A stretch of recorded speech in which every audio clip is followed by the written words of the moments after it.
un signe clinique au niveau du sein, c'est d'abord une boule.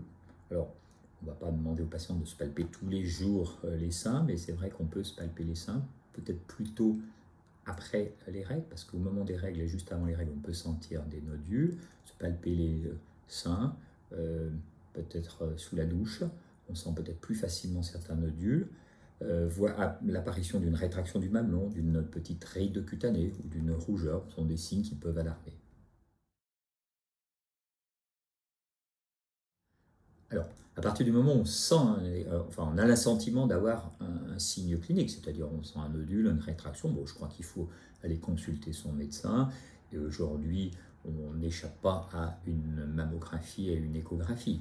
Donc il faut aller voir son médecin qui va vous prescrire des examens en radiologie. Et là, en fonction de ce qui aura été vu, on sera ou non adressé à un médecin scénologue spécialiste. C'est le cancer chez la femme, c'est le premier cancer, 59 000 cas par an. C'est un cancer qui a beaucoup augmenté entre les années 80 et ce jour, puisque dans les années 80, je crois qu'il y avait à peu près 25 000 cancers du sein par an et qu'aujourd'hui on est à 59 000. En revanche, ce qui est la bonne nouvelle, c'est que dans les années 80, il y avait 11 000 décès par an, à peu près. Ce taux de décès est resté à peu près constant, malgré cette grande augmentation du nombre de femmes ayant un cancer du sein. Et enfin, le taux de décès, la mortalité, le nombre de femmes qui décèdent en France par cancer du sein a tendance à diminuer. Donc il y a quand même incontestablement des progrès. Alors, la prise en charge médicale a effectivement considérablement évolué depuis 40 ans. Il y a d'une part un meilleur diagnostic avec le dépistage, la radiologie interventionnelle où on fait des biopsies, on est beaucoup plus performant dans nos examens.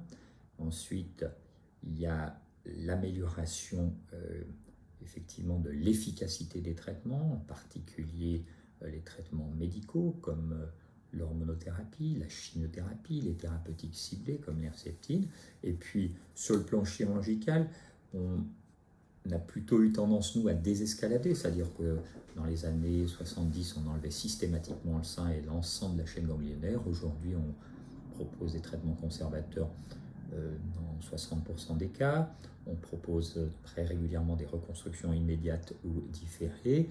Et on est nettement moins agressif sur les chaînes ganglionnaires, puisque très régulièrement, on propose un curage par la technique du ganglion sentinelle, c'est-à-dire on va enlever qu'un ou deux ganglions versus 10 à 15 ganglions, donc ce qui limite beaucoup les effets secondaires. Donc il y a eu d'une part une amélioration du diagnostic, une amélioration de l'efficacité des traitements et une certaine désescalade thérapeutique. Et bien c'est de se faire dépister. C'est de se faire dépister, ne pas hésiter à répondre au dépistage. Aujourd'hui, le dépistage proposé par la Sécurité sociale, il y a seulement 50% des femmes qui y adhèrent. Alors, il y a quand même 10 à 15% des femmes qui font par ailleurs un dépistage spontané, c'est-à-dire c'est des patients souvent qui voient un gynécologue et puis qui leur fait une ordonnance chaque année, enfin tous les 2 ans de mammographie. Mais donc on peut penser qu'il y a à peu près 60 à 65% des femmes qui bénéficient d'un dépistage. Mais il y en a quand même probablement un tiers qui reste sur le carreau, qui ne se fait pas dépister.